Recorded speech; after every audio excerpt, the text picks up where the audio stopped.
Before we begin, I would like to invite for all the viewers to please stand up in honor of our national anthems. We will have Indian and Irish national anthems. So please stand in the honor of our national anthems.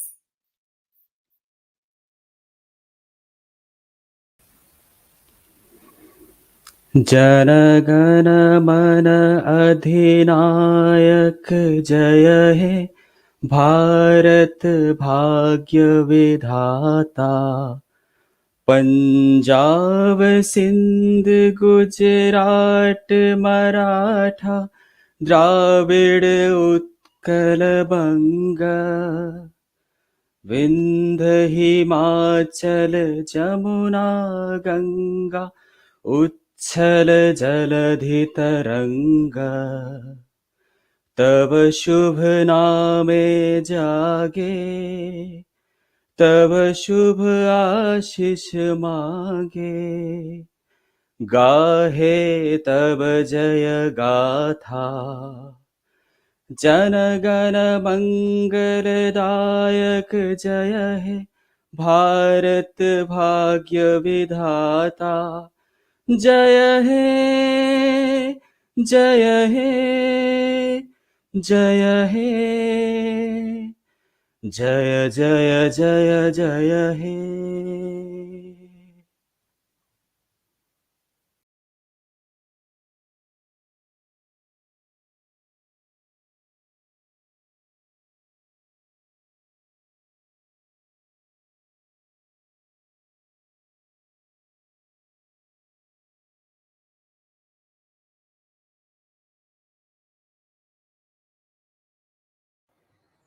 Shinafina fall atop Galegaren. Windar slew heart in the Rani Queen. Favoik feser Shantir or Shinsher Fasa.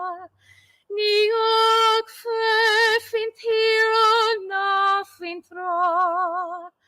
And ook the hains of Arnavwell, ye gonna gwell con boss no sail, le gunny scrap, we love not shall live Connie Aranavine.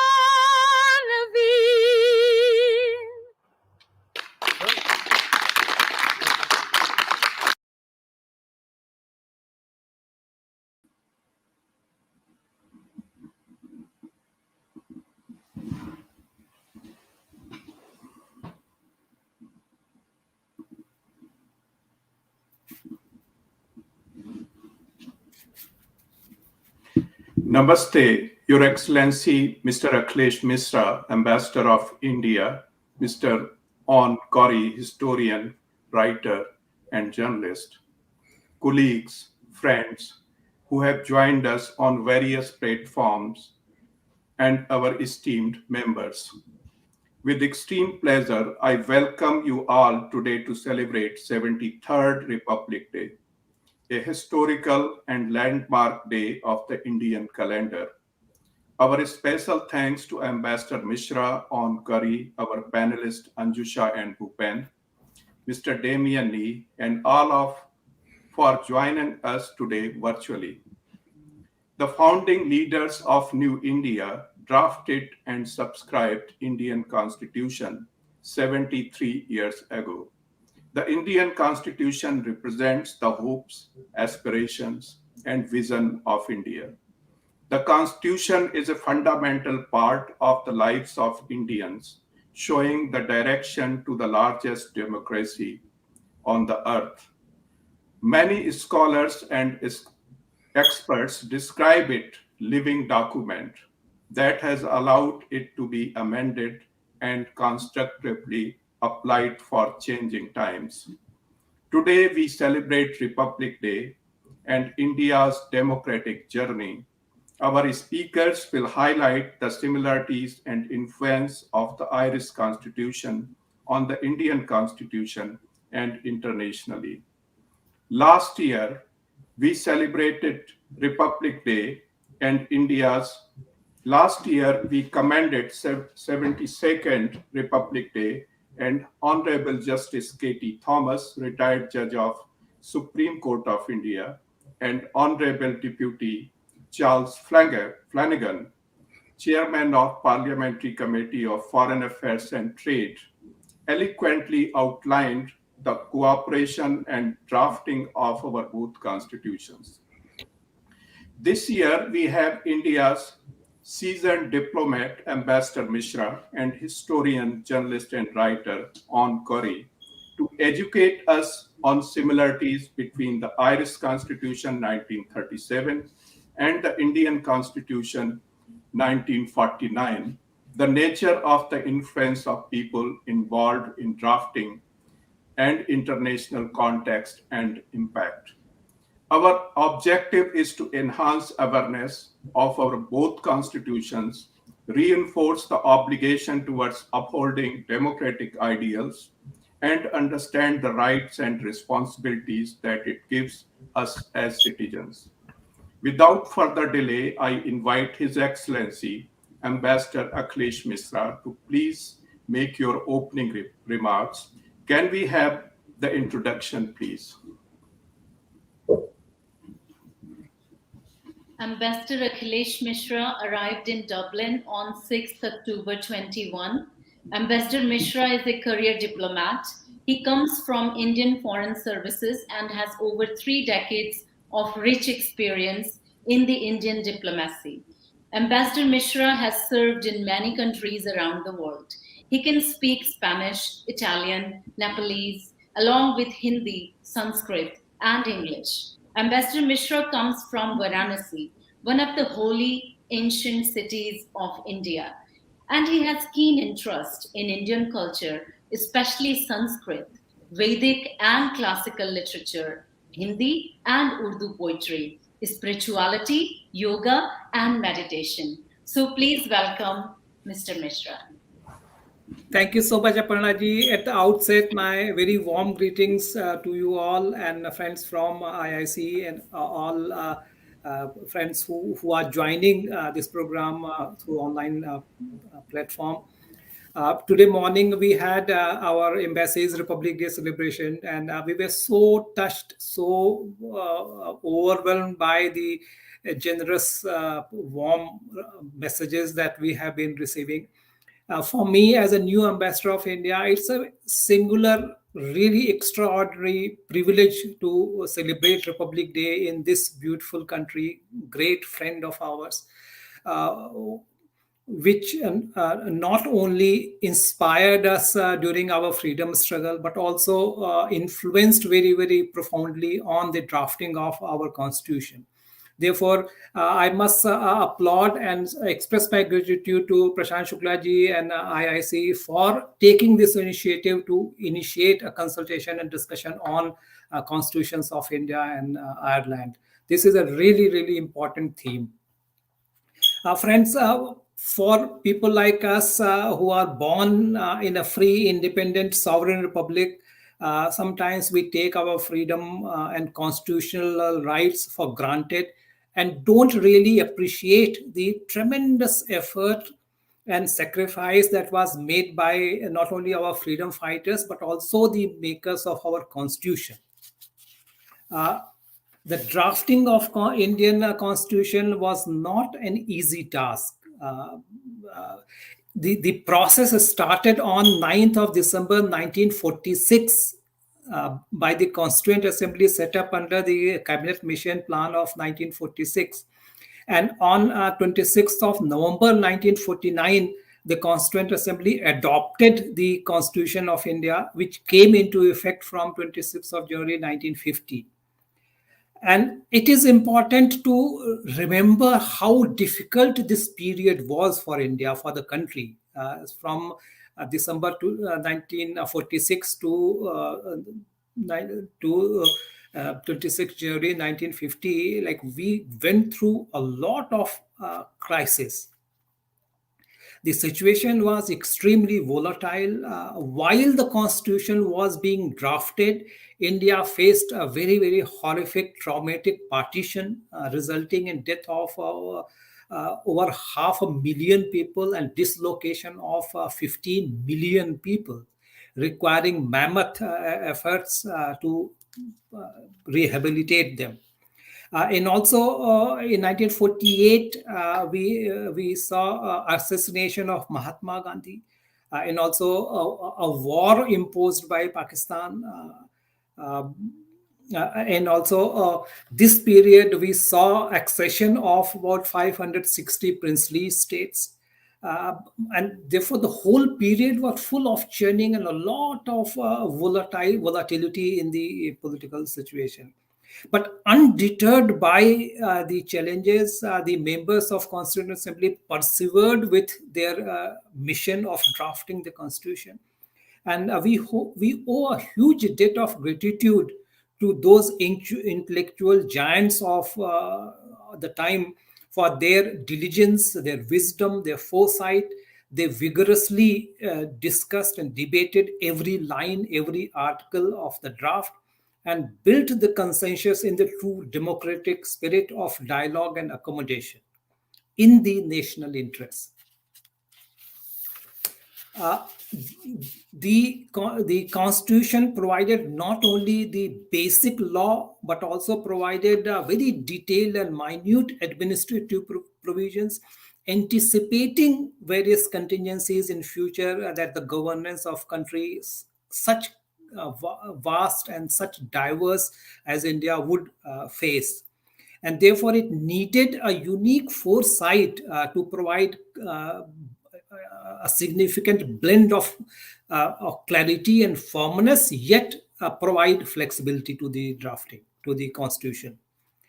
Friends, what makes the success of the Constitution of India so significant for the larger international community in the world? First of all, it is a source of inspiration and hope for billions, not only in India but also in other developing countries. Never before in the history of humankind, such a large number of people, about 1.3 billion people speaking thousands of languages and dialects, following all religions and sects and subsects existing in the world, and displaying unparalleled diversity in culture and lifestyle and ideologies, have self-governed themselves in a democratic setup based on their collective adherence, collective commitment to one single document, the Constitution of India. And this is a really, really significant feat for the humanity, because India is so diverse. There is nothing on which the entire population of India comes to a consensus. In India, there is not even consensus on one single name of the country, even. For such a situation to come to a collective self-governing infrastructure is truly astonishing. And because India is so diverse and there are a lot of disparities in the society and variations in the levels of socio-economic development and unique challenges of each region.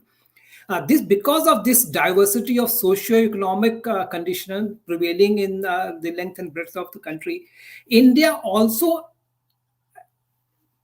gives a lot of hope to the smaller countries who are developing, and they have similar challenges existing some part in India, and therefore they can relate to what is happening in India in a democratic framework, is a kind of hope for them, source of inspiration for them. And what happens in India is very relevant to a lot of countries in the world. Secondly, In the success of Indian democracy belies the notion that one needs authoritarian regime for fast-paced development and rapid socio-economic transformation. Especially under Prime Minister Modi, India has become the fastest growing major economy and one of the largest recipients of foreign direct investment, one of the fourth largest in terms of foreign exchange reserve, and the pace of infrastructure building is truly astounding. Uh, we have about 45 kilometers of highways being built every day. 24,000 kilometers of railways have been electrified in just 5 years. And more than 300 universities have been set up in the past 6 years. The pace of transformation is a great source of encouragement and hope for developing countries, that you do not have to be dictatorial, you do not have to be authoritarian to succeed and transform and build. Friends, let me also briefly touch upon why the democracy has flourished in India while many other countries which gained independence around the same time suffered military coups and authoritarian governments.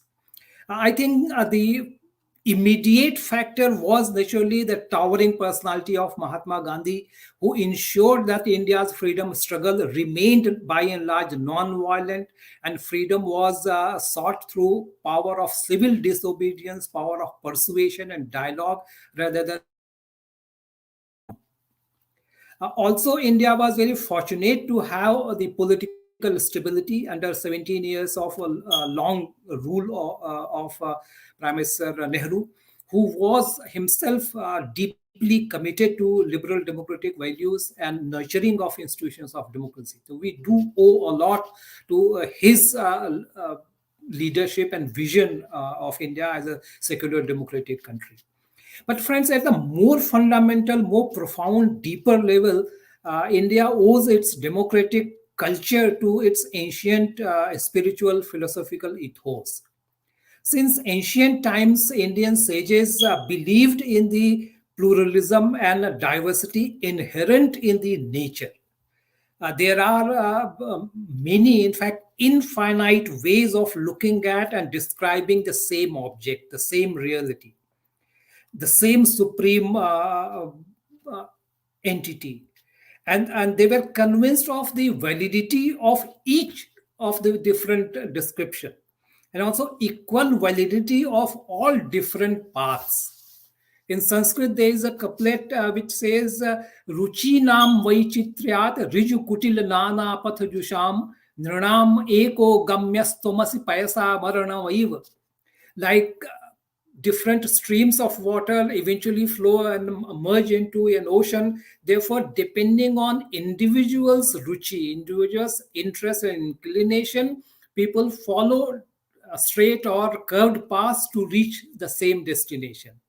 And this fundamental belief in the plurality of approaches inherent in human society, and also validity of each of them, uh, is the core of our democratic ethos. Also, Indian rishis spoke about a single, unified, interconnected, and interdependence existence at the cosmic level, where peace and harmony was seen as something indivisible. Not only in the human society, entire humanity is seen as one family, but also there was kinship and sense of belonging to animals and plants and herbs and the natural existence, rivers, mountains, celestial bodies. So there was sense of oneness with the existence, with the nature, and that is the fountainhead of India's democracy and the values which have been enshrined in our constitution, like democracy, justice, liberty, equality, and fraternity, which is encapsulated in our preamble. So that flows from the ancient heritage, ancient belief,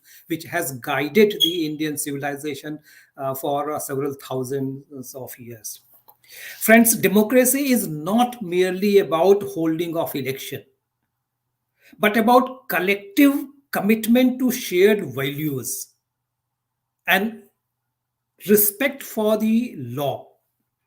And it is about values of mutual respect and tolerance of opposing, even contradicting views with others within the national boundaries and also globally. It is this spirit of sharing and caring that I think there is a huge amount of work that India and Ireland can do together. I really look forward to building on today's conversation and developing more platforms for actual dialogue, conversation, and partnership in the domain of ideas.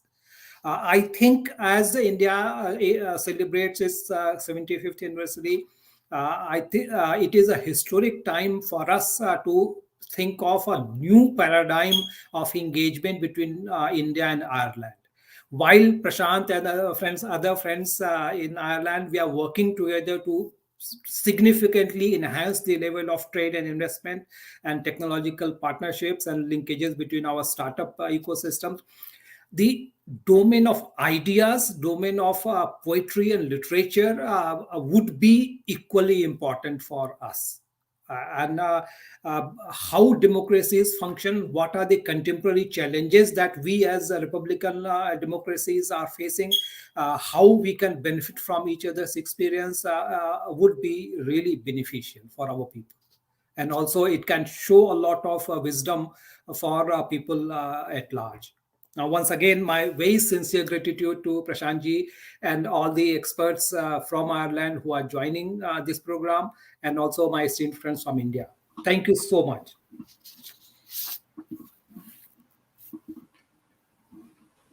Thank you very much, Your Excellency. It was wonderful presentation, and particularly the facts you presented about historical facts.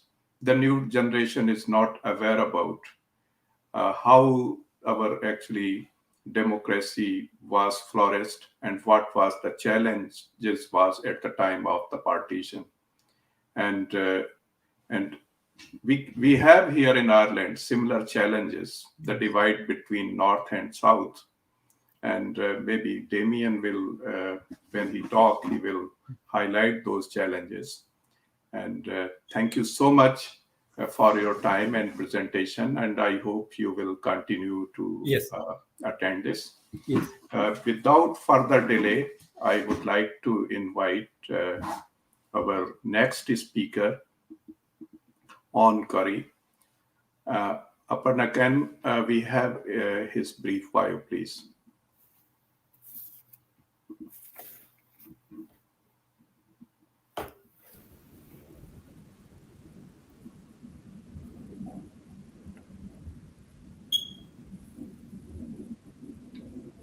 You are mute. Apologies. Owen Curry is an Irish journalist and author. Since 2002, he has edited Ireland's biggest circulation travel publication, Travel Extra. A former sports writer and sports editor, he has written books on sports history and was a founding story editor of the Gaelic Athletic Association, Museum of Croke Park, Dublin. He has been designated a Kentucky Colonel and a Freeman of the City of Baltimore Award. He has been awarded a lifetime contribution to the industry award at Irish Travel Awards. Owen is a regular commentator on travel affairs to RTE and TG4, and he has traveled to India on many occasions. You're very welcome, Owen.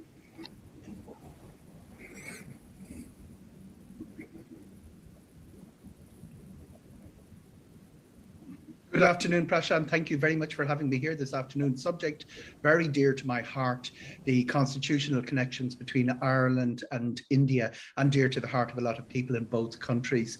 It was something that was much more widely understood and much more widely spoken about in my childhood. I don't know why it fell off the radar a little bit. We were very, very proud in Ireland that the Indian constitution was so influenced by the Irish Constitution. And I think the understanding of the reasons for that would probably be due a little bit more of a revival and a little bit more awareness, especially with so many constitutional reform questions going through in both countries. Also, we've got to remember that we've about 6 countries redrafting their own constitution at the moment. But let's come back to the start of this story. This is a report from the Irish Press. It's my own newspaper. I'm very proud of it. I was literary and features editor there for many years. And this is what they reported in the run-up to the drafting of the Indian constitution. India follows Irish lead. India's draft constitution, now under discussion by the Constituent Assembly, has drawn heavily on the Irish Constitution and on the constitutions of Australia, Canada, Britain and the United States. Mr. Anga Tripuram Appadurai, advisor to the Indian delegation at the United Nations, stated in London yesterday, the document lays down broad fundamental rights, including freedom of religion, speech, language and customs, and particularly aims to give the fullest protection to all minority groups, he said.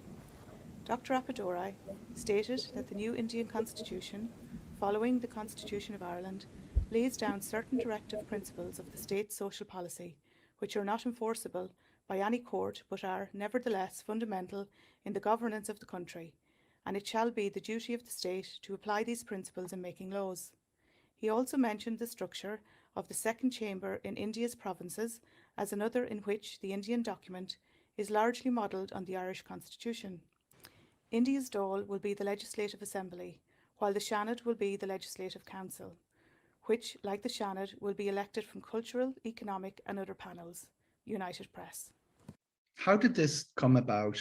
You have to remember, when you're drawing up a constitution in the late 1940s, there aren't that many models to start with, and certainly there are very few models of countries that had been occupied by the British. The most famous model would be the Americans. They took 11 years to draw up their constitution after they won their War of Independence.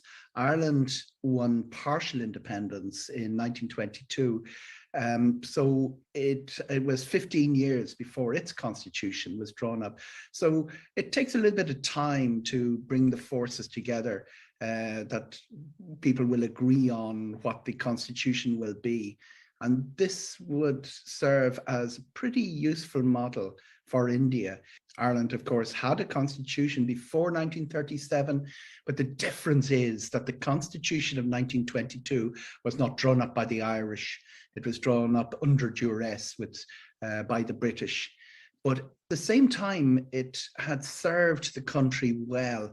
It had put in pretty basic, pretty strong pillars of what became Irish constitutional law, pledged personal rights, religious freedom, and an independent judiciary, all very important questions. Personal rights were important because in the 1920s and 1930s, the issue of the overbearing state, first of all, the sort of imperial, racist, sectarian nature of the old European empires, but the alternative was seen as an overbearing state under communism. So the commitment to personal rights and personal property, which were enshrined in 1937, were already there in 1922. So was religious freedom. Ireland was a much more religious society in 1937. It had been under the British a very deeply sectarian society, as Northern Ireland was till today. The rights of Catholics were subjugated to the rights of the religion of the empire. So the religious freedom issue was already there, but it was enshrined in 1937. And very importantly, the way it was enshrined in 1937, which is sometimes forgotten, was that it named individual religions. Thus, Ireland became the first country to protect the rights of the Jews. That isn't that big a deal in 2022, although it should be no deal at all. But in 1937, it obviously had a very big international subtext. The independent judiciary already in 1922 was more an American ideal than a British ideal. And that was pretty central to the 1922 Constitution and enshrined in 1937. Independent judiciary, big issue, obviously a big issue in Poland at the moment, and indeed in Spain, where allegiance to Madrid is a charge made against the judiciary in the Catalonian constitutional issue. Good work then by the guys in 1922, and there's a centenary aspect to this, because it was just at this time of the year that they sat down and they started working out that constitution. It wasn't put to the people, it was passed by the Dáil and then passed in the English House of Commons. Interesting characters formed that constitution. Michael Collins chaired the first meeting but wasn't present at subsequent meetings. Instead, it was a very interesting journalist, writer, a great affinity with them as a result, and a rather tragic character of the revolution, Darrell Figgs. But the work that they did, Michael Collins wasn't alive to see it out, saw broad fruition December 1922, and it served the country for 15 years. Ireland in 1937 was a very different country from 1922. The country experienced a civil war on a rather abstract issue.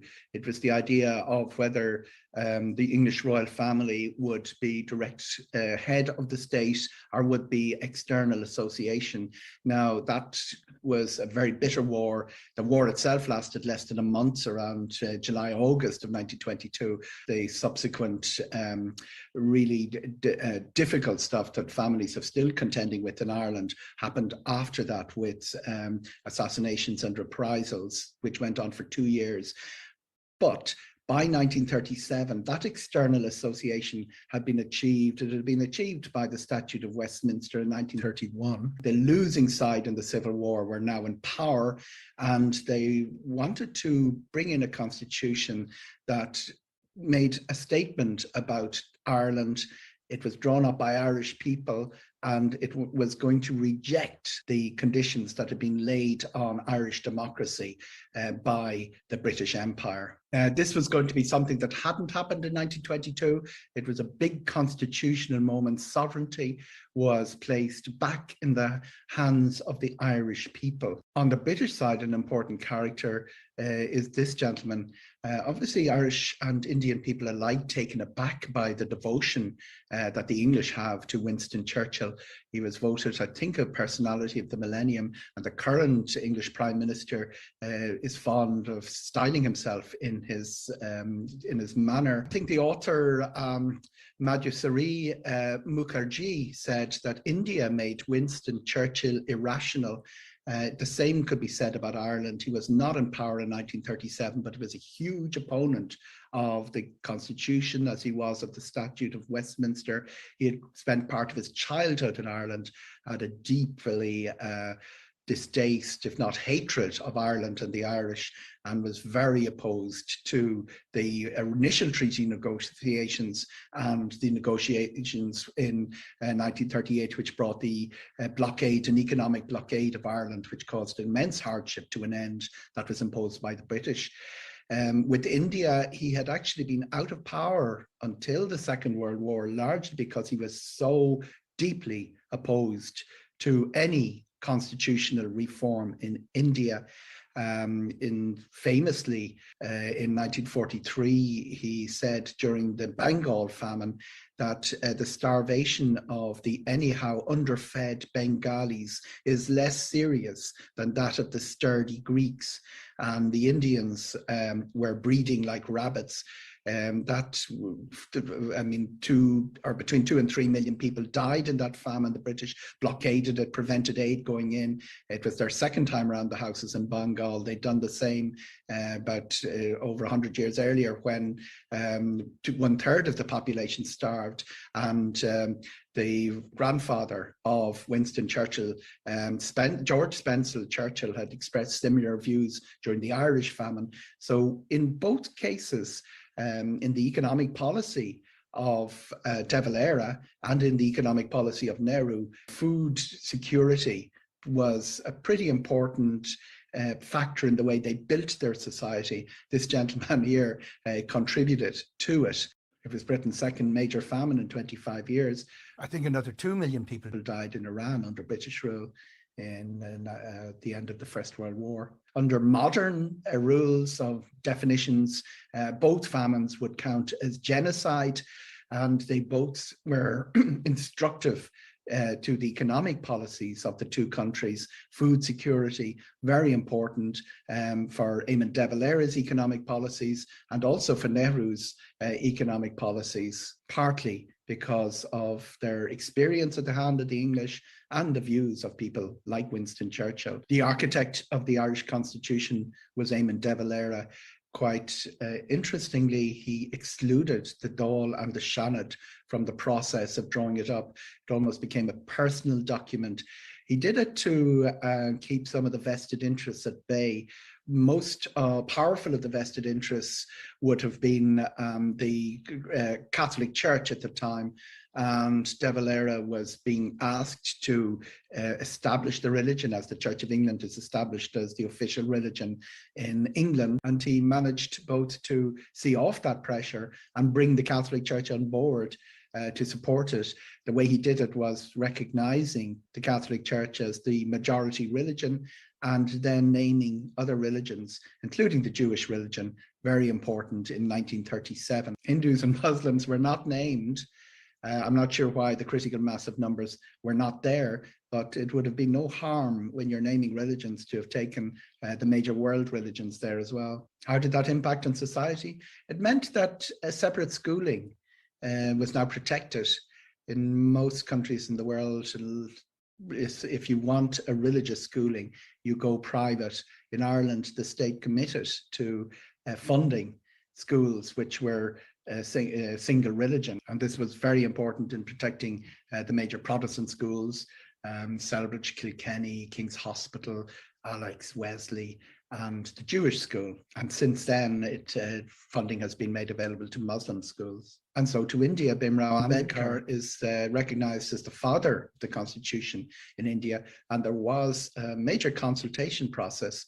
Where did they look? They looked to America, they looked to Ireland, and they looked to Britain. Benegal Narsingh Rao was the emissary. The British minister was too busy to meet him, but he got valuable advice both in America and in Ireland. Famously, Justice Felix Frankfurter of the American Supreme Court advised him against the inclusion of a clause for due process in the Indian Constitution because he thought it would impose an undue burden on the judiciary.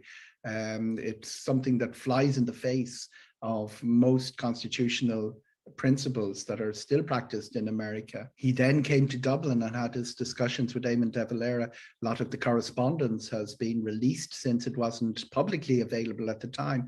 One of the interesting insights from de Valera is that he regretted putting proportional representation, ranked voting into the Constitution. Obviously, it's one of the most beloved features of the Irish electoral process, but de Valera saw as early as the late 1940s that it made it difficult for a single party to achieve the absolute majority that a lot of people felt was important for good governance. India was looking at the issues of religious freedom and the issue of language as well, because de Valera had told Nehru separately that the Irish were finding it very difficult to learn Irish. Converting Ireland into an Irish-speaking society was pretty much had been abandoned even by the late 1940s. It was part of the dream of the revolution of 1922, but obviously not enough of them to carry it through.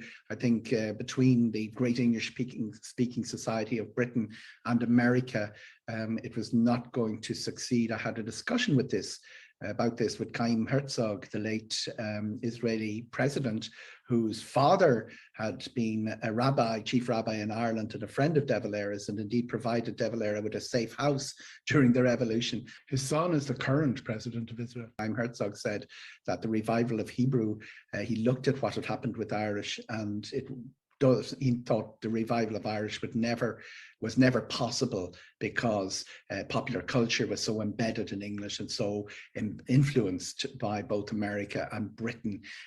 India put 22 recognized languages in the Constitution in the same way as we had put the religions in, and they guaranteed the right to religious freedom, understanding that the context was quite different from what was available in a constitution such as the American and the Swiss and indeed the Soviet Union constitution. De Valera would never admit that the constitution was going to be a transformational document, transforming society, but you can pick up within the clauses within it that it was rejecting the hierarchical, stratified society that had been left behind by the empire. It didn't mention Catholic teaching at all, but the Catholic teaching was no different from the other major Christian religions at the time. It placed the family at the heart of society. This is something you hear from conservative forces and conservative parties around the world to this day. The phrase family values is used a lot. The family at the heart of the Irish Constitution was sometimes seen as an impediment to the sovereign will of the people, and reforms in education and particularly in health. And this exploded in 1949 when the health minister, Noel Browne, was impeded in his attempt to bring in a national health service to Ireland. One important aspect of the Constitution, looking for almost a third way between capitalism and communism, and to avoid the factionalism of deeply divided political positions, which had blighted Ireland in the 1920s and indeed can be seen in America today. Panels of experts elected to the Senate. So you would have this elected meritocracy, where people who would bring their expertise on issues like agriculture to the Senate all fell apart because it became a political process. Reform of the Senate, a lot of the debate is driven by the fact that the original concept of the Senate never really worked. Constitutions are largely, if not completely, about identity. That's what Ireland achieved in 1937, and indeed India achieved. So in a way, we set a twin example to a lot of the countries that were breaking free from empires, not just the British, but the French and the other countries like the Dutch and the Portuguese and the Spanish that had the remains of their old empires. All of that happened very rapidly in the 20-year period after India won its independence. And indeed, the fact that it was achieved through revolution in both cases, it contributed to that emphasis on identity. Countries like China and Romania and Cuba, and Vietnam, Panama, Iran, Nepal, all of their constitutions make direct references to the revolution that has gone before. Interesting to look at some of the academic reactions. Leo Cohn, who was involved in drafting the Israeli constitution, did a major thesis on the Free State Constitution of 1922. He described it as the theoretical postulates of a revolutionary upheaval rather than the legislative crystallization of an organic development. Now, I hear you ask, what happened to the Israeli Constitution? Lots of discussions at the same time as going through, and lots of references to the Irish Constitution in 1937, particularly interested in the issue of religious freedom and the fact that Ireland recognized the special position of the Catholic Church without giving it any status, any legal status. So the Israelis particularly interested in that position. There was so much disagreement, the Constitution never got implemented. Obviously, every time anyone expresses an opinion on Israel, it can lead to great debate and trouble. But my very strong opinion is if the Israelis had implemented a constitution similar to the Irish and Indian positions, it would have done more to protect the rights of Palestinians and to prevent more autocratic elements in Israeli society, like we saw from Bibi Netanyahu, causing so much discomfiture to their own citizens and more importantly to the Palestinians. Bill Kazan saying the purpose behind the Irish Constitution of 1937 was to consolidate rather than to experiment and start anew. In 1922, it followed the rituals of a new beginning, but there was no constitutional moment. There was no radical change. Instead, the Free State's constitutional order was gradually reduced to the basic structure of the Westminster system. Of course, it was not just De Valera and the 1937 Constitution that made India's constitution happen. It was what De Valera triggered in 1930. Remember what Britain was going through. There was a crisis in the royal family. The legitimacy of the sovereign was questioned by the marriage of the short reigning king, Edward VIII, and George V was brought in. So in that context, De Valera used the opportunity to move from the position that the winning side of the Civil War had maintained to something that he had been fighting for in his Civil War, which was external association. Ireland wasn't removed from the Commonwealth in 1937. That came later with the Declaration of the Republic in Canada in 1949. But the Indian experience of remaining in the Commonwealth was probably facilitated by the fact that Ireland shown up a model of how it worked. And while India toyed with the idea of breaking the connection completely with Britain, it made it more acceptable to retain the ties through the Commonwealth, which are still there today. Ambedkar was a hugely influential figure in India and I think belatedly recognized internationally. But he made it first and foremost a social document. The Constitution could have ended up being many things, but using the Irish model, put the principles of what sort of society, the new society that India would be, that industrialization and agricultural growth would enhance the economy, and that the caste system should be dismantled, obviously on moral grounds, but also because dividing laborers and creating hierarchical structures was bad economics.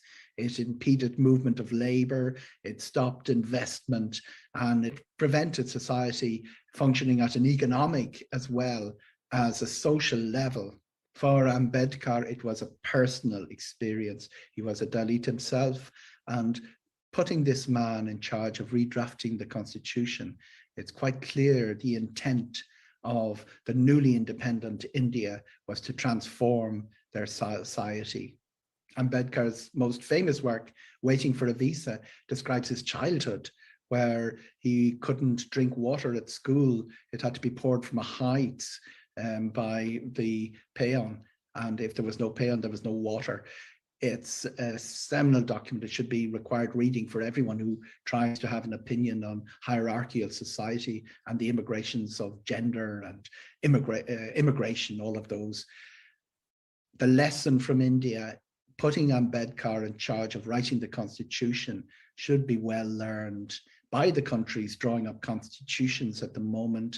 Tunisia going to the polls in July, Egypt going through its 3 constitutions in 10 years, Libya, Syria, both undergoing new constitutions. Put the person who has suffered under the old regime in charge. In a way, that's what happened in Ireland as well. De Valera was Catholic, and Catholics had been discriminated against under the colonial regime and prevented from achieving status and political or economic power. But more importantly, he was not from the entitled status generation. He had affinity with the small farmers and the blue-collar workers of the cities. That was his support group. He's the guy who got to define what kind of a country Ireland would become. And we've seen Ireland prosper and grow under the values of that constitution in the same way that Ambedkar, the Dalit, and Rao, the Brahmin, redrafted the Indian constitution as a statement of what kind of country India would become and how robust the society they constructed would come when the vested interests tried to tear it apart, as happened in both countries. Thank you very much, Prashant. I'd be very happy to take questions.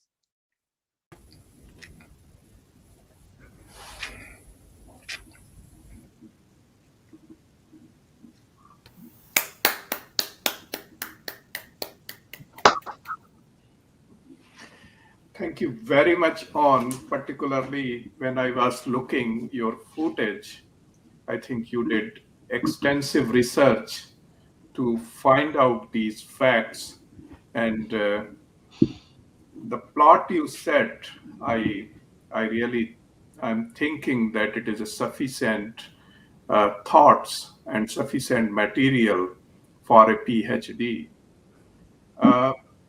If we go back in historical times, we had wonderful relations between Ireland and India, between our leaders. But it is a pity that after independence, almost 60 years, those contacts was not revived or renewed, and our relationship is not developed in economic terms. And that took actually new speed and pace when our Prime Minister Narendra Modi, Honorable Prime Minister Narendra Modi, visited here in 2015.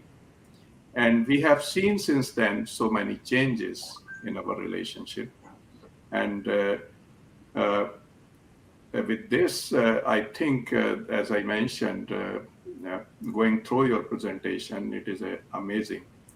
And regarding question and answer, we have a panel discussion. Both panelists will make two 5 minutes presentations.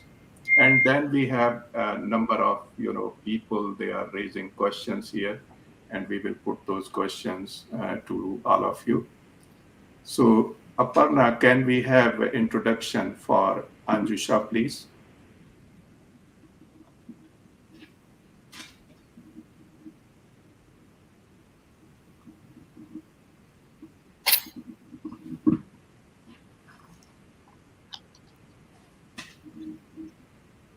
Anjusha Patan Poril has done a BA LLB from SDM Law College, Mangalore, India, and qualified as a solicitor in India in 2016. Anjusha moved to Ireland in 2019 and obtained a training contract with Crawley Miller Solicitors LLP after successfully completing her FE1 exams from the Law Society of Ireland in 2020. And she's working at present as a trainee solicitor.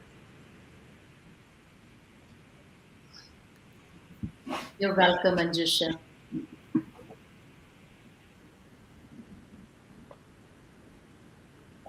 A very good afternoon to one and all.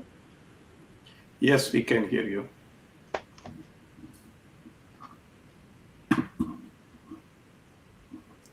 She's disconnected. Till she join, can we have Mr. Bhupender Singh, and can we have an intro for Mr. Bhupender Singh as well, Aparna?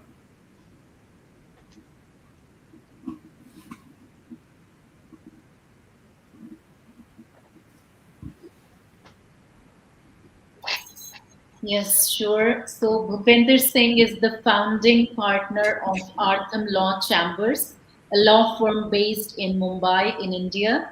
Artham Law Chambers is supporting different industry associations and industrial bodies to support them in enhancing bilateral trade relationships between the two countries. For today's session, Mr. Singh will deliberate upon the topic of directive principles under the Indian Constitution, need of the hour.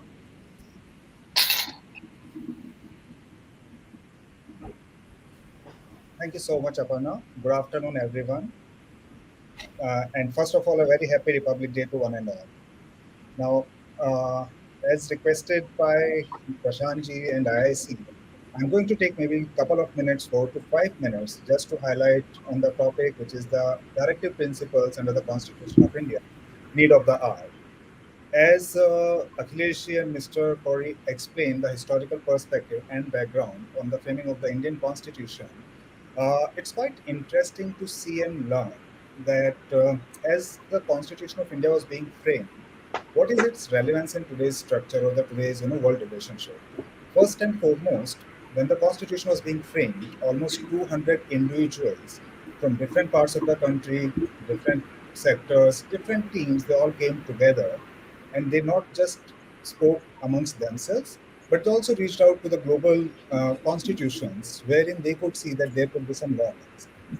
So With that intention in mind, the 200 member team, they literally kind of looked within themselves, India as a country, and also they looked at the global experiences, what other countries have learned over a period of 15 to 20 years. So that's one learning for the countries which Mr. Corey mentioned who are in the process of creating a constitution. Everyone should look out amongst themselves, between themselves as well as outsiders. That's number one. Number two, the interesting part of the directive principles of the Constitution of India is that, as Mr. Corey mentioned about Dr. Rao, when he met the then president of the island, there was quite a lengthy discussions and debate about what could be the directive principles for the Indian Constitution. And as aptly put by Mr. Corey, the framework was that the directive principles should effectively be to support the Indian population at large. It should not be favoring one side or the other side. And at the same time, in 1947 until 1949-50, when the constitution was enacted in India, there were too many upheavals, many things had happened on the Indian land, which also had to be catered to.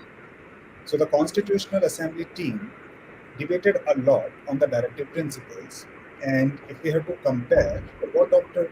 Rao recommended was a fine distinction between the directive principles as well as the fundamental rights. Now, this this difference is quite interesting because which should prevail? Should the fundamental rights of an individual should prevail in a situation, or should the society at a large should prevail in a same or similar situation?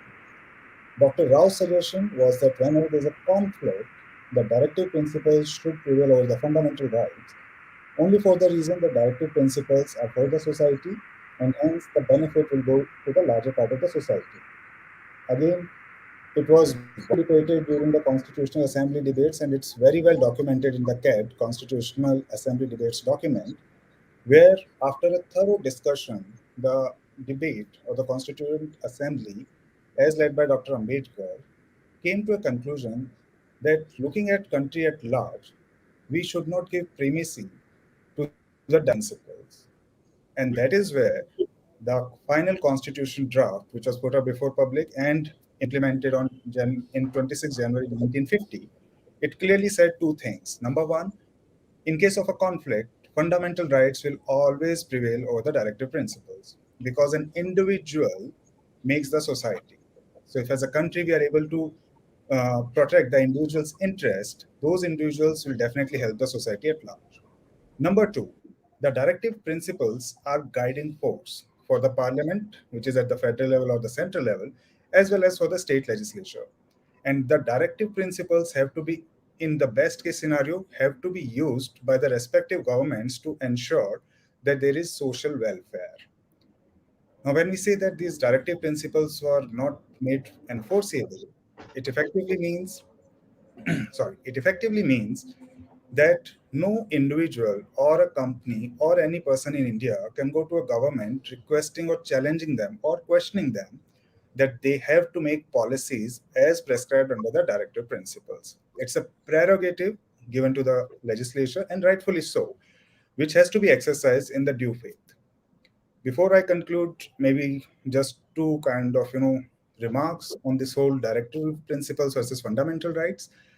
Even though fundamental rights are kind of given primacy over directive principles, but if the history has taught something to us in the context of the Indian Constitution, we have seen many instances where if the directive principles were not properly followed, the Indian judicial system came into picture, and by using certain fundamental rights of an individual, the judiciary requested the legislature to frame certain policies which could be for the larger interest of public at large. Second point is that there have been cases where if the directive principles were not followed by the elected people, which is the legislative assembly members, either the right is with the people at large, the citizens of India, to take a decision in the next assembly or the polls, or at the same time, there was a very unique case of 1982 where one of the state chief ministers was pulled into a legal battle where there was some evidence that he did not follow the directive principles in the interest of public at large. So at the end of the day, Even directive principles have their appropriate checks and balances, but at the same time, fundamental rights will definitely prevail over the directive principles.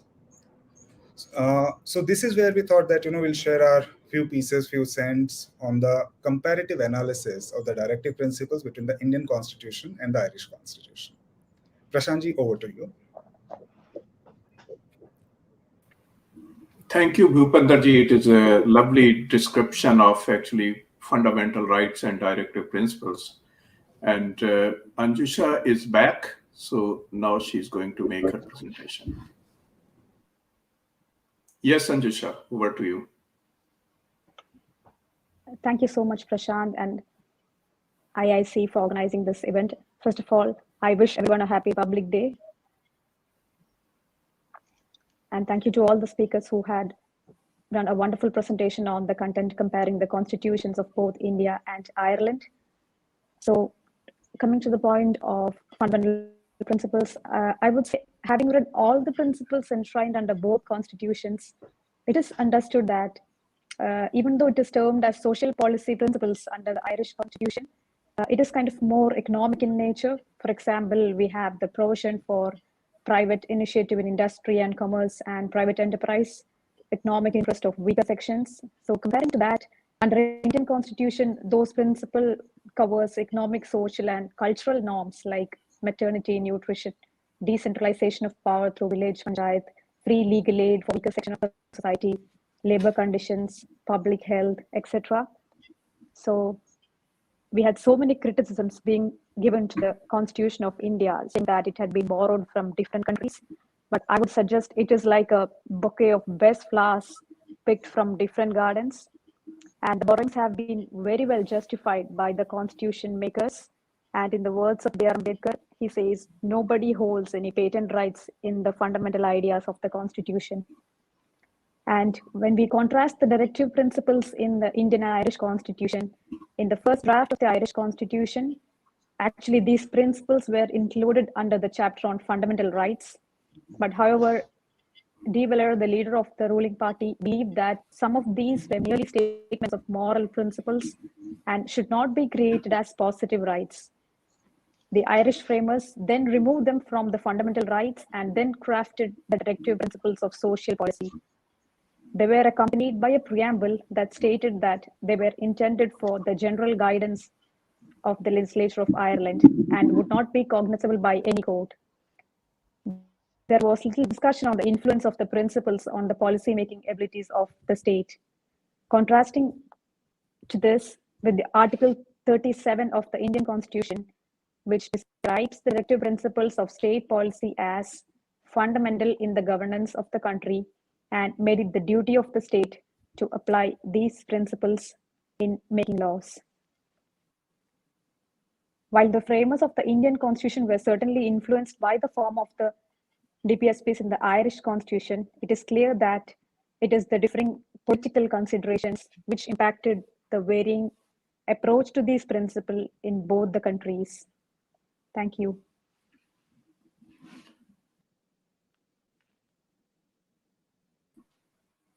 Thank you, Anjusha. It is lovely. And now floor is open for question and answer. Damien, do you have any observation and you want to make before we go to these questions?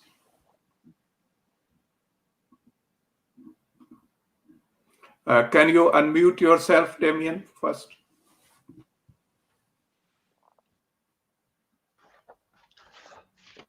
I have lots of observations, some of which I'm going to keep until I'm thanking people. But the essential thing about a constitution is that it's a foundation for a future set of progresses. And I think if you take what Ireland achieved since our constitution came into effect and what India has achieved in terms of human rights, social rights, quality of life, I doubt if any other set of entities in the world has achieved the same thing so quickly. You know, if you look at the progress India has made in the last 70 years, leaving aside economic or anything like that, that the education, the framework in which people enjoy their everyday lives. It's unequaled in world history, And if you then consider the progression to the future, if you take that, the 1948 and the Constitution in 1950 and where we are now, and you look at the little trends. And I'm always cynical of accountancy firms, and considering that there's lawyers here, I can safely say that. But every now and again, you take PwC figures, and PwC have big egos, but their projections for 2050 will be that, as everybody knows here, China will be the largest economy, India not far behind, America a little bit behind that, followed by Indonesia. The EU's content will have gone down. Now, I think at the time of writing that constitution, even the greatest imaginary bit of Bollywood could not have imagined that scale of growth and happening. And if you then look at, by 2050, the figure the EU's content of world economic action will be only about 10%. Now, I have a feeling that if we now take our own little projections from here, and we think of the world's great democratic powers, and we take the people from whom the elements of the Indian constitution may have come, and I hope, Anjusha, that I don't get your name too far wrong, the notion of plucking the best of things, because really there's nothing new under the sun. The art is to take the best things from every source, discard the bad things, and no matter what you're doing, whether it's making a car or dinner or whatever, and it's that ability to be flexible enough to constantly change. And that notion that it's not the strongest who will survive or the most intelligent, but those best and most capable of creating change as we go along. And I think that a mixture of, India, Europe, and America can become the real axis that will determine the future of the world. And if you take, say the India-China trade balance, I think it's 160 billion or something a year, but most of that is buying cheap consumer goods from China into India. India is supplying them with raw materials to make things. I see in the future India will be making those things themselves, and that anyway, I'm rambling here, but I believe that India, Europe, and the States are the model on which the rest of the world would now like to base themselves. And autocratic regimes, which are in the news for a variety of reasons this month, do not have the same future because the people don't have the passion or the enthusiasm for their leaders or their regimes that we have. And we need a new appreciation, because we can be very self-critical and we can be complaining about little things and everything. But the fundamental rights as there, that the individual matters, because in these other regimes, often the individual doesn't matter. They're, disposable nearly. Whereas the thing I love about India, down any little back street or out in the countryside, everybody is a wonderful individual that is a delight to be friendly with. And I said to Prashant a couple of times, I've been around a good bit of China. I know loads of Chinese. I've no Chinese friends.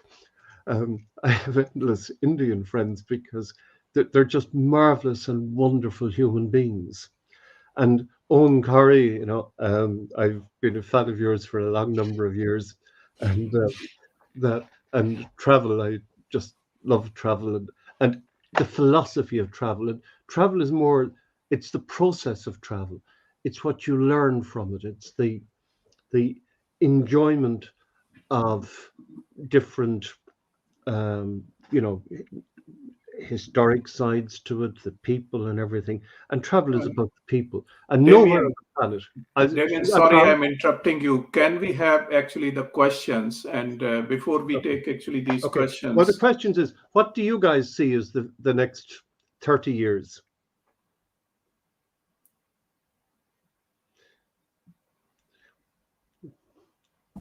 Would we like to see the merging of the Indian and European legal systems and a single European legal system in the EU? And I think this question needs to go to Bhupender, I think, has got a great view on that. Yeah. Sure. So I'll take a shot on this. So Devin, I think it's a very interesting question that, where we see ourselves in next 30 years in terms of the legal system. Okay, so my take on this is that, there will not be a typical merger of the legal systems where we'll have exactly the same legal system in, say, Europe as well as India. But there will be many principles, legal principles, which both the regions will definitely share with each other for, number one, better development regions, and also to have a better and stronger relationships. Because as all of us would have observed in last 7 to 10 years, both the regions' trade as well as the overall relationships have strengthened, and hence common legal principles would also help it to kind of take it to the next level. Yes, Damien. I think with so many lawyers here, we might run into trouble if we start talking about an integrated legal system. So much of lawyers' work is caused by international. But when you bringing it back to this comparison of the constitutions, one of the things that is quite clear is that the Irish approach of putting this non-judiciable, I think is the phrase, declarations that this is the society we want. This is what we as a country are going to be. And the laws now fall into line with that. It would be fair to say that lawyers don't like that. They like exactitude. They like to be able to go to paragraph 14 and say, this is the law. So Eamon de Valera was not a lawyer. Two of our Taoiseach were lawyers, Boland and Jack Lynch afterwards. But he was doing something that probably the lawyers were unhappy with. I suspect something the same with India, because the Declaration of Principles and the fundamental rights, there's something that lawyers can, they would see a contrast between them, and they would see sometimes a conflict between them, and they would always like to have an exactitude, that law that would reign supreme over everything. And the model that we've produced as a twin model, Ireland and India, constitutionally, to the world, flies in the face of what lawyers would like. There was a question popped up there about the Spanish Constitution. Was there very different set of circumstances there, but it was written by a poet, Camilo Jose Cela, and we had a poet write the Czech Constitution after communism. So very often the joy of constitutions is that very often they have writers, I instance Darrell Figgis in the Free State Constitution, and poets and people who have nothing to do with the law writing them. And I'm sure that my legal friends will come in to concur with this. It must drive lawyers mad. Yes, there's another question coming up here from Jean McGuinness. And then she's asking, I think, a supplementary question as well. And these two questions goes to Ann Curry and Damien Nee. I think these are very political in nature, and you both are capable of handling this. Do you want to go first, Damien? Wait a minute, where's the question going? Okay, I'll go first while we're answering.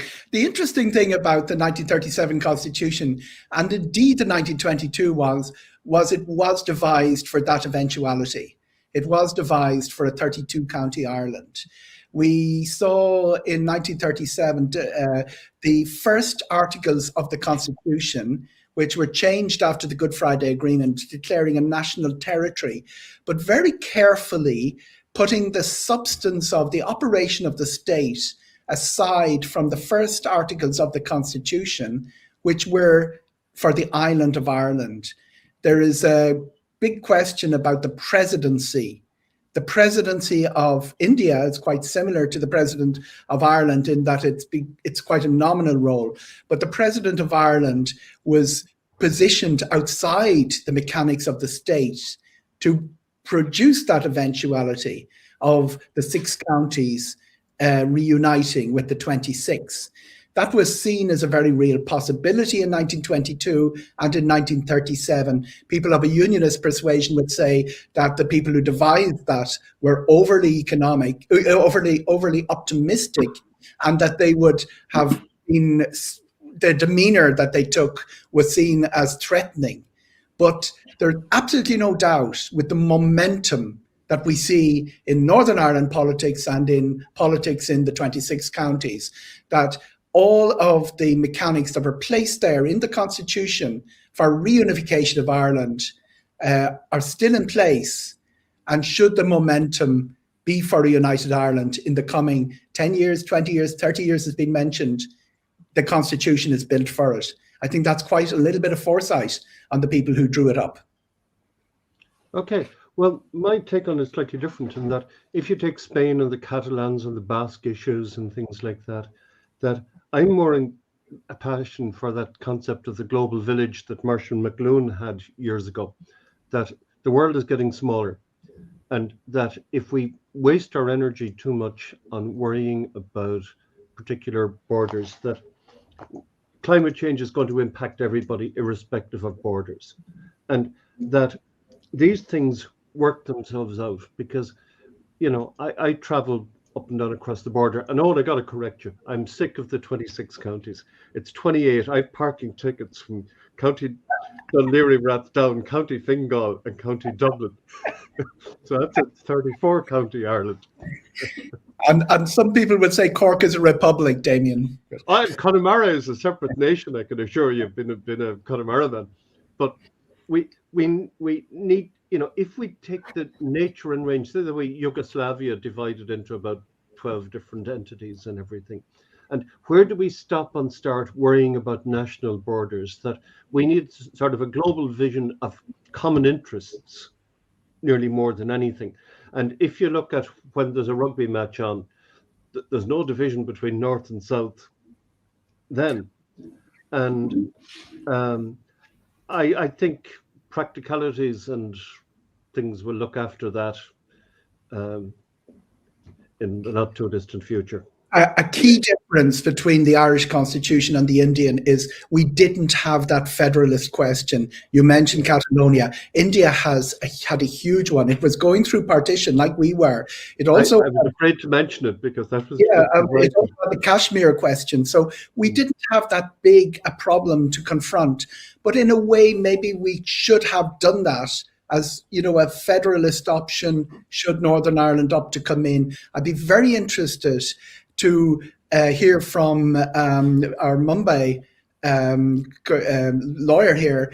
The federalist dimension to the Indian Constitution is one of the things of which there is most debate, probably in the last year.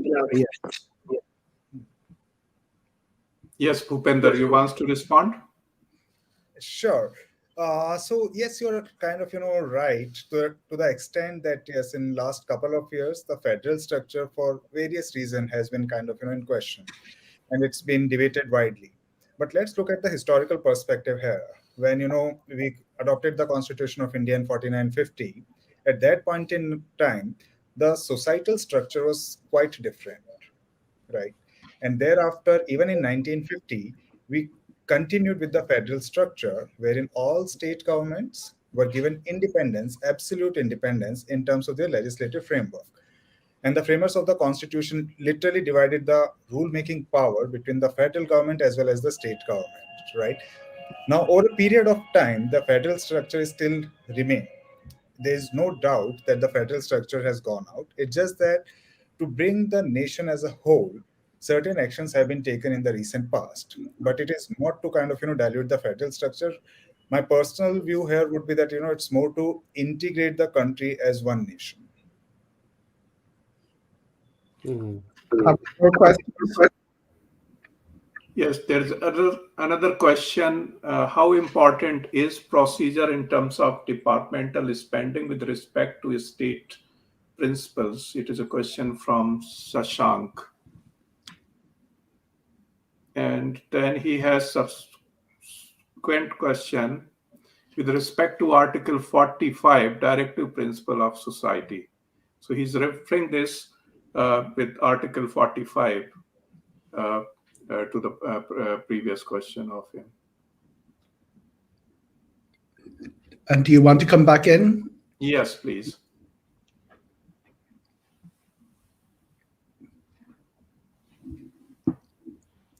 From an Irish perspective, we avoided completely the question of public spending and how public expenditure should be spent.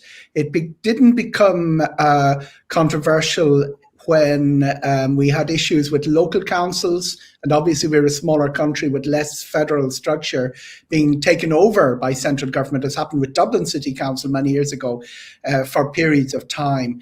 The Constitution avoided the question of expenditure. And I do remember a debate when the national debt was running very high in the early 1980s that there should be a constitutional clause on public spending.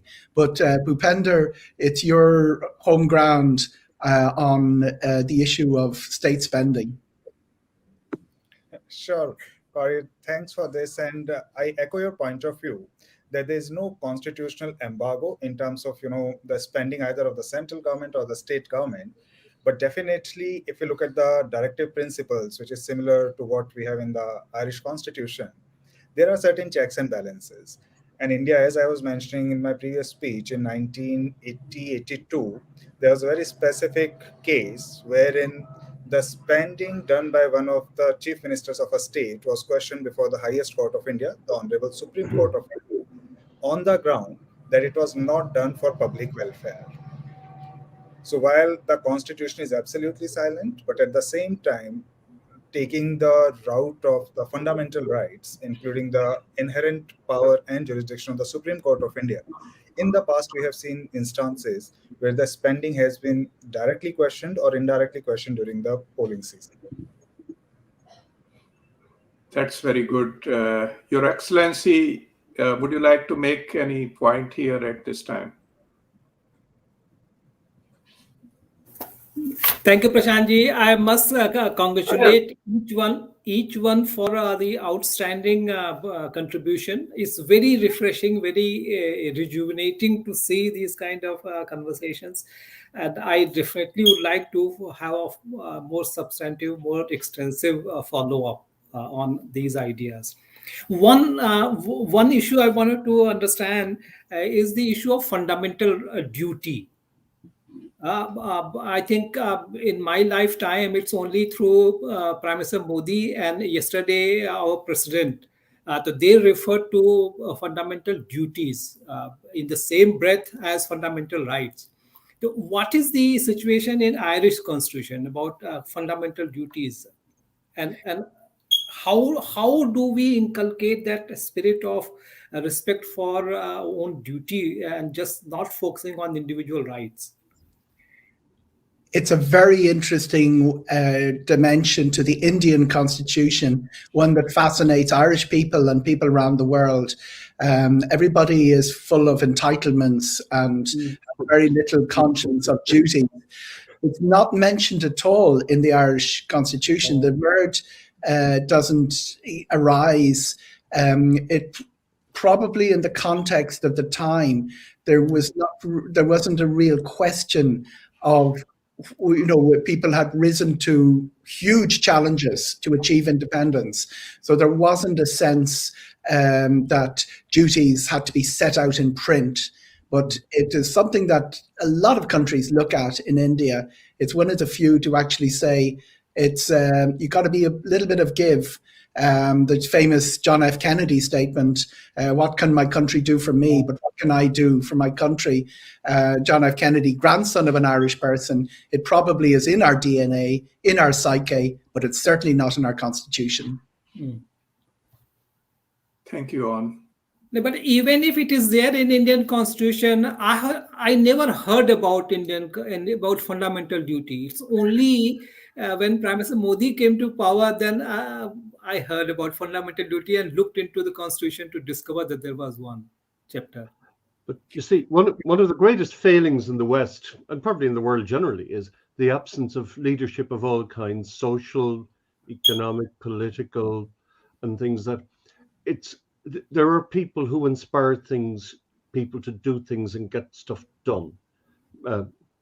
Our new ambassador is definitely one of those. And, Owen Corrie's writing, Prashant's actions in taking up the cudgel to present India as the wonderful place that it is, because people's perceptions matter. And that comes to the forefront in terms of your fundamental responsibilities of what do you contribute to your community.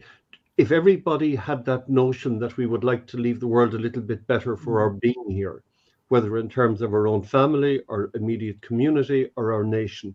And it's everybody's duty, I think, and especially those in communications, to start to say in a post-COVID world, hey guys, do we appreciate what we have? Yes. And let's ensure that future climate change is my thing, and biodiversity, and that we need to present people with the opportunities of being better citizens and better people for the sake of everybody in our little global village. And that's, I suppose, what it is, because there are people who are just takers. We have a significant percentage of people who just, what can I get, or what am I entitled to? Yes. As distinct from, as Owen said, what can I do? What can I achieve? And you feel so much better if you, and you'll have more friends and the happier world. And I prefer the notion of, I had a bypass 3 or 4 years ago, and the guy asked me the night before, had I any regrets? And I said, no, but if you can sort me out of about 10 more lives I want to live in the next 20 years, And that's what we must create, sort of an ethos of positivity and possibility. Okay, thanks. Thanks, Damien. Bhupinder, can you make a briefly reference to His Excellency's remarks in context of Indian Constitution? Absolutely. So I think it's a very kind of, duly pointed out reference, because in my personal as well as professional view, I have never seen, someone talking about the duties. Everyone wants to just talk about my rights, correct? Including the citizens as well as the corporations. Everyone will go to the court of law enforcing certain rights which they think has been given to them under the Constitution, in the Constitution, right? But I think with the Republic Day speech, what Honorable Prime Minister Mr. Modi and the President of India have clearly highlighted, that there cannot be right standalone. There has to be some sort of duties, obligation, which every citizen of a country should abide by. So I think fundamental duties to that extent are very critical. Let's not forget what we have to do for the country, for the society, right? As Damien mentioned, people are just like takers and givers more on the philanthropy side. But if it gets ingrained in every citizen of any country that there is a fundamental duty to do ABC for the society or for the nation, that would be really helpful. Thank you, Bhupinder. Ambassador, any other thing you want to say before Damien conclude this? Damien, dice is yours. And please conclude as briefly as possible, because we are running over time. I will be quick. First of all, yes, actually, question coming up again and again from Parimal. Mr. Corrie told us extensively about how Indian Constitution was so inspired by IRIS. I would like to know, is there anything IRIS experts find unique about Indian Constitution? Can you, answer this in very pointed? Our constitution is very brief. It's 16,000 words. The Indian is 145,000 words. So there's a lot of things that are not there. If it was done today, things like gender equality might be there, things like race could be there, protection of travellers. They're the things we saw with protected castes in the Indian constitution. But I put a proviso in. A lot of the things missing from the Irish constitution are coming from Brussels, because we do have that different constitutional position where we have a European dimension. But I have to say, a lot to admire in the Indian constitution. It takes more than 8 hours to read it, a lot to go through, and there's very, very good stuff. It should be something that should be studied and read more, and more people aware of. Thank you, Prashant. Thank you, On. Damien, over to you. Okay. Well, first of all, thank everybody. And it's important to have events like this, because we need milestones, and we need opportunities of measuring progress and things. And we also need things that give us inspiration to go forward, and those little things. And I think that we must, at this time when COVID is sort of wrapping up its little stall, that we must determine that we're going to make the next, up to 2030 a remarkable period of achievement. Yes. And I firmly believe that the next couple of decades will be India's decades. And what we must do in terms of our Ireland-India thing is to try and facilitate an India-EU-American access of achievement.